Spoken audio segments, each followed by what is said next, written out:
My dear friends, വളരെ സങ്കടം നിറഞ്ഞ ഒരു വീഡിയോ ആണ് ഇന്ന് രാവിലെ കിട്ടിയത്.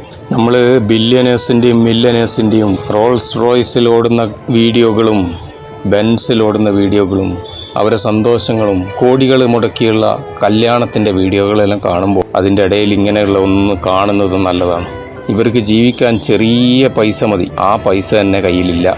ഭക്ഷണത്തിന് വേണ്ടി നരകയാതന അനുഭവിക്കുന്ന കുടുംബം. പലസ്തീനിലൊക്കെ നമ്മൾ ചില വീഡിയോകളിൽ കണ്ടതാണല്ലേ, യുദ്ധത്തിന് വെപ്രാളം പിടിച്ചുകൊണ്ട് ലോകത്തിലെ വലിയ വലിയ രാഷ്ട്രങ്ങൾ കളിക്കുന്ന കോമാളിത്തരങ്ങൾ കാണുമ്പോൾ അവർക്കൊന്നും മക്കളില്ലേ, അവർക്കൊന്നും അമ്മമാരില്ലേ എന്ന് ചിന്തിച്ചു പോകും അല്ലേ.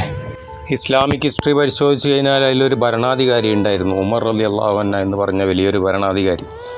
അദ്ദേഹത്തിൻ്റെ ഭരണകാലത്ത് അദ്ദേഹം തേടിക്കൊണ്ട് നടക്കുമായിരുന്നു ആരെങ്കിലും ഒരാൾ പട്ടിണി കിടക്കുന്നുണ്ടോ എന്ന്. രാത്രി കാലങ്ങളിൽ നടന്നുകൊണ്ട് പോകുമായിരുന്നു, ഓരോ കൂരകളുടെയും പുറത്ത് വല്ല വിശപ്പിൻ്റെ ശബ്ദങ്ങളും കേൾക്കുന്നുണ്ടോ എന്ന് അന്വേഷിച്ചുകൊണ്ട്.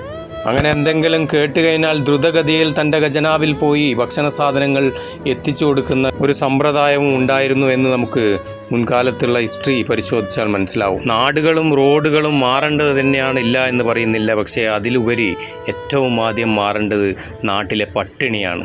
പട്ടിണിയില്ലാത്തൊരു നാടിനെ നമുക്ക് സമ്പന്ന നാട് എന്ന് വിളിക്കാം. അതുപോലെ തന്നെ ഏറ്റവും കൂടുതൽ സമാധാനമുള്ള നാടും അതായിരിക്കും. എല്ലാ നാടും അങ്ങനെ ആവട്ടെ എന്ന് മാത്രം ആഗ്രഹിച്ചുകൊണ്ടും പ്രാർത്ഥിച്ചുകൊണ്ടും Navas diaries signing off. Bye by.